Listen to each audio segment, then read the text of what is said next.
Hey everybody, my name is Daniel, and this is why I gave Countdown a C+.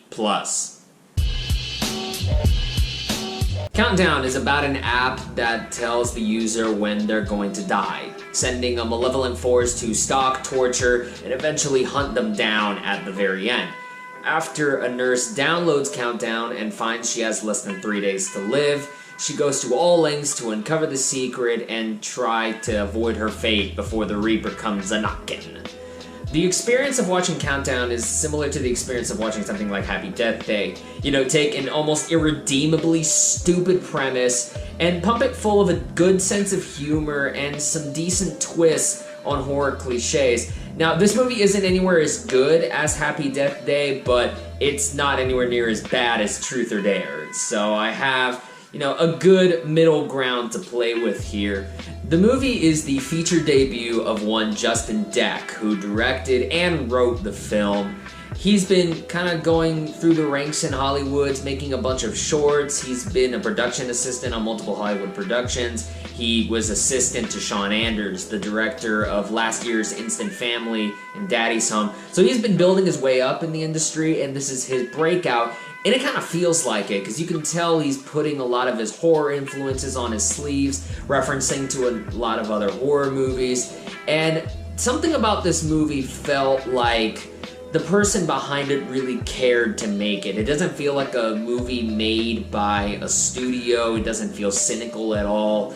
There are some things done with classic horror tropes. I mean, like Horror 101, the setup is the same, but the payoff is different, and sometimes different in a way that I don't think I've ever seen before. Now, chalk it up to me being potentially ignorant about some horror things, and if you want to talk spoilers, do so in the comments. Like, be respectful, wait a couple of weeks. I think a good sense of humor will really help a movie that's not necessarily that scary. And I think Countdown knows that inherently, like, a killer app is not scary. So it kind of relishes in the ludicrousness. I love a lot of the supporting characters, but the scene stealer for me is Tom Segura as the cell phone store employee, who is just the perfect level of sarcasm and non-caring energy that I've seen in a movie in some time. I really enjoyed his performance here.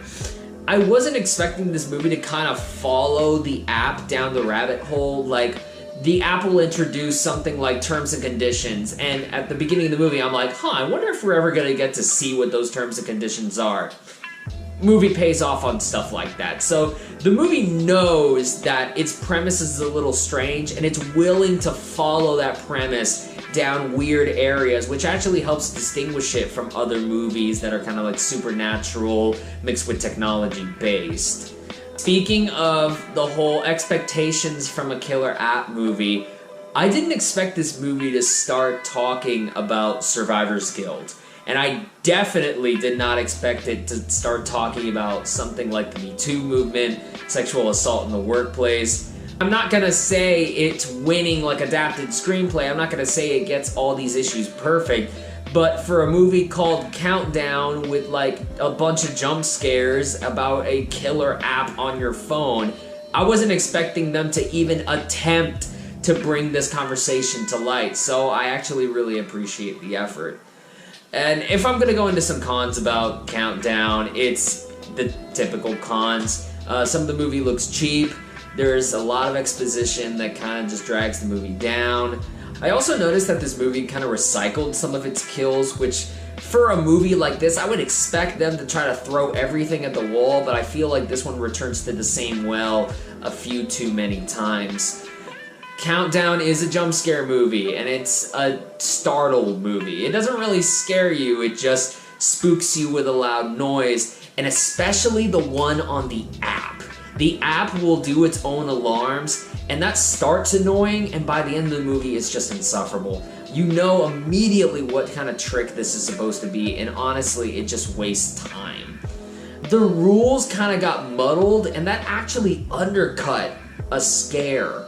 I think the movie works best in a scene where it kind of implies that, similar to Final Destination, if you change the way that things are supposed to go, if you change the course of fate or history or whatever, then that's the trigger for, you know, the app to come and get you, right? And whenever they presented a situation that wasn't supernatural, that was based in real life, and not only relevant to right now, our conversations right now, but also something that a lot of people have suffered through, the movie uses those rules to imply or reinforce the idea that every person is one bad step, one decision, one wayward situation away from death. And being confronted with that sort of pertinent, inescapable mortality is actually really scary. And at that moment, it got me. That was a genuine, like, disturbed, kind of pit in my stomach feeling. And then the movie kind of rewrote the rules at the end, and so that scene that I really enjoyed ended up taking a whole new context because we added some mythology to it and we went more in the sort of traditional, supernatural, historical explanations of it. There's also a solution that, given how many people have this app, I find it implausible that nobody would have thought of it. Other than that, I think really the only thing, and maybe you can, again, chalk this up to my expectations, but I thought Elizabeth Lail, who plays the nurse, the lead of our movie, she's likable, but she's just kind of bland. And especially if I'm thinking back to movies like Happy Death Day, when Jessica Rothe just leapt off the screen, like that is her role. Comparing that to this, it doesn't really hold the candle. So with Countdown, I'm gonna give a couple of suggestions here. Number one, avoid the trailers if possible. They spoil way too much of the film. And number two, if you've got a kid who is getting too old for Addams Family and is wanting to start to move in the kind of direction of like PG-13 horror, I can't imagine that this one wouldn't work for them. A lot of scares, a lot of jumps and spooks. It's relatively tame for somebody that's like growing up maybe like 9 through 13. This movie, they can handle it easily.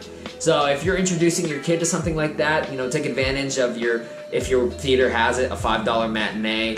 But yeah, other than that, I think you can be comfortable waiting for this one to hit streaming or rental, and you should be totally fine. But that's going to be my time. Thank you very much for watching. If you want to keep talking and learning about movies with me, go ahead and subscribe to the channel. But right now, it is time for you to choose your own adventure between one of these videos. On the left is my review of Abominable, which was a movie that I thought was really cute and I enjoyed. And on the right is my inclusion of 1958's The Blob into the Halloween Hall of Fame. So, you've got a decision to make, choose your own adventure, and I'll see you next time.